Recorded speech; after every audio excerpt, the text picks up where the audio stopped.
La terre sera frappée de toutes sortes de plaies.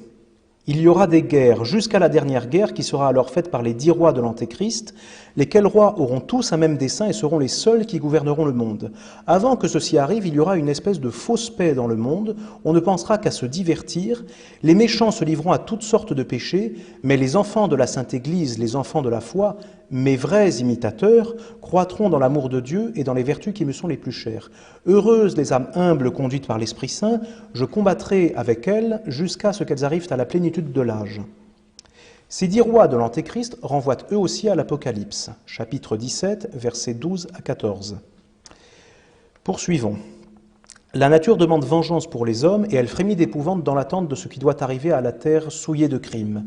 Tremblez, terre, et vous qui faites profession de servir Jésus-Christ et qui au-dedans vous adorez vous-même, tremblez. Ça fait penser au culte conciliaire, ça, qui est tourné vers l'homme. Tremblez, car Dieu va vous livrer à son ennemi, parce que les lieux saints sont dans la corruption. Beaucoup de couvents ne sont plus les maisons de Dieu, mais les pâturages d'Asmodée et des siens. Ce sera pendant ce temps que naîtra l'Antéchrist, d'une religieuse hébraïque, d'une fausse vierge qui aura communication avec le vieux serpent, le maître de l'impureté. Son père sera évêque. En naissant, il vomira des blasphèmes, il aura des dents. En un mot, ce sera le diable incarné. Il poussera des cris effrayants, il fera des prodiges, il ne se nourrira que d'impureté. Il aura des frères qui, quoiqu'ils ne soient pas comme lui des démons incarnés, seront des enfants de mal. À 12 ans, ils se feront remarquer par leur vaillante victoire qu'ils remporteront. Bientôt, ils seront chacun à la tête des armées, assistés par des légions de l'enfer. Notre-Dame nous dit donc de l'Antéchrist qu'il naîtra de l'union sacrilège entre un évêque et une fausse religieuse hébraïque. Et de fait, il est de foi que l'Antéchrist sera juif, puisque les pères et les docteurs de l'Église sont unanimes sur cette question. Citons l'abbé Arminjon, dont l'ouvrage remarquable avait tant marqué sainte Thérèse de l'Enfant Jésus. Les pères et les docteurs se sont appliqués à rechercher les origines de l'Antéchrist, à découvrir de quels parents et de quelle race il sera issu. L'universalité d'entre eux émettent le sentiment qu'il naîtra de parents juifs, pris parmi les fils de Jacob, et plusieurs affirment qu'il sera issu de la tribu de Dan. Saint Ambroise, dans ses commentaires sur l'épître aux Thessaloniciens, dit qu'il sera circoncis. Sulpice Sévère, dans le livre 2 de ses dialogues, dit qu'il obligera tous ses sujets à se soumettre à la circoncision. Du reste, tous s'accordent à dire qu'au début de son règne, il parviendra par ses tromperies et ses prestiges à faire croire aux Juifs qu'il est le Messie qu'ils ne cessent d'attendre, et ceux-ci, dans leur aveuglement, s'empresseront de le recevoir et de l'honorer comme tel. Or, est-il vraisemblable que les Juifs acclameront comme Messie un homme qui n'appartiendrait pas à leur race et qui n'aurait pas été circoncis? L'Antéchrist sera donc juif. Fin de citation.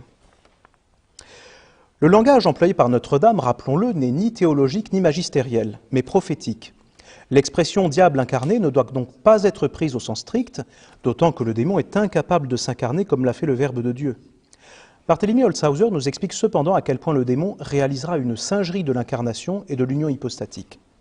Je cite, « L'Antéchrist qui, selon Daniel chapitre 7, verset 7, sera une bête terrible et merveilleuse, opérera des prodiges incroyables par la force et la grande puissance de Lucifer, dont il sera possédé. » Et de même que le Verbe de Dieu s'unit véritablement et hypostatiquement à la nature humaine, et que par cette union la divinité communiqua à l'humanité la force et la puissance d'opérer des miracles pour prouver qu'il est vraiment le Fils de Dieu, c'est ainsi que Satan s'efforcera de démontrer par de grands prodiges que la divinité habite spirituellement dans l'Antéchrist, et il parviendra à en persuader tous les hommes, à l'exception de ceux dont les noms sont inscrits au livre de vie.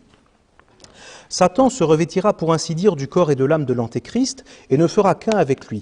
Toutes les nations adoreront Lucifer incorporé à l'Antéchrist. Voilà donc qui nous aide à comprendre l'expression « diable incarné ». L'Antéchrist singera l'incarnation et l'union hypostatique par une sorte de possession diabolique. Poursuivons la lecture du secret. Les saisons seront changées. La terre ne produira que de mauvais fruits. Les astres perdront leur mouvement régulier. La lune ne reflètera qu'une faible lueur rougeâtre. La lune reflétant une lueur rougeâtre, cela revient régulièrement dans la Sainte Écriture, je le précise au passage. L'eau et le feu donneront au globe de la terre des mouvements convulsifs et d'horribles tremblements de terre qui feront engloutir des montagnes, des villes, etc. Rome perdra la foi et deviendra le siège de l'Antéchrist. Les démons de l'air avec l'Antéchrist feront de grands prodiges sur la terre et dans les airs, et les hommes se pervertiront de plus en plus. Dieu aura soin de ses fidèles serviteurs et des hommes de bonne volonté. L'Évangile sera prêché partout. Tous les peuples et toutes les nations auront connaissance de la vérité. Comme l'avait effectivement constaté Monseigneur Lefebvre en septembre 1987, Rome a perdu la foi. En revanche, l'homme qui est assis sur le siège de Pierre fait-il de grands prodiges avec les démons de l'air ? Réponse négative, même si Monseigneur Lefebvre avait considéré à juste titre que Rome était occupée par des antichrists. Ce que nous voyons aujourd'hui n'est qu'un accomplissement partiel et imparfait de la prophétie « Rome perdra la foi et deviendra le siège de l'Antéchrist ». Nous allons voir que l'homme qui est assis sur le siège de Pierre, depuis Jean 23 inclus, peut être qualifié non pas de vicaire du Christ, mais de vicaire de l'Antéchrist.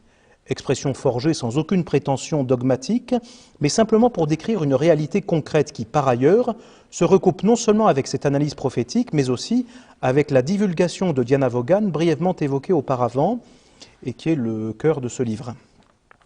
Voici ce qu'écrivait Diana Vaughan en page 157 de ses mémoires, mémoires que vous pouvez consulter sur le site Gallica, mais dans une reproduction amputée des dernières pages. Celles justement dans lesquelles l'éditeur Alfred Pierret tâchait de montrer de manière convaincante les mensonges de Léo Taxil, ainsi que la réalité de l'existence de Diana Vaughan. Citation. À la rédemption de l'humanité par l'adorable sacrifice de Jésus, la haute maçonnerie des triangles lucifériens oppose la venue de l'Antéchrist, qu'elle appelle Antichrist, et qui est désigné par le nombre 666. La tradition de l'occultisme paladique, fondée sur le sentiment de plusieurs démonologues, est qu'un démon nommé Antichrist existe au royaume de feu et qu'il s'incarnera le 25 décembre 1961, naîtra le 29 septembre 1962 et établira sur terre le règne de Lucifer. L'opinion des démonologues porte seulement sur l'existence du démon Antichrist. Le reste a été ajouté par les docteurs de la secte, principalement par Albert Pike, écrivant sous la dictée des diables d'enfer qu'ils invoquaient et qui apparaissaient. Il ne m'appartient pas de me prononcer sur l'identité de ce démon, peut-être sont-ils plusieurs mauvais esprits qui prennent tour à tour ce nom, afin de se vanter de futurs exploits, de victoires assurées, aux yeux de leurs infortunés dupes et victimes, au nombre desquels j'ai été si longtemps. Fin de citation. Cette divulgation du plan luciférien d'Albert Pike nous est d'un grand secours. Certes, il ne faut pas tant en saisir le détail que la tournure globale, puisque le démon ne connaît pas l'avenir, si bien que nous aurions tort de prendre a priori cela pour argent comptant. L'élément capital de cette divulgation est que nous avons des dates.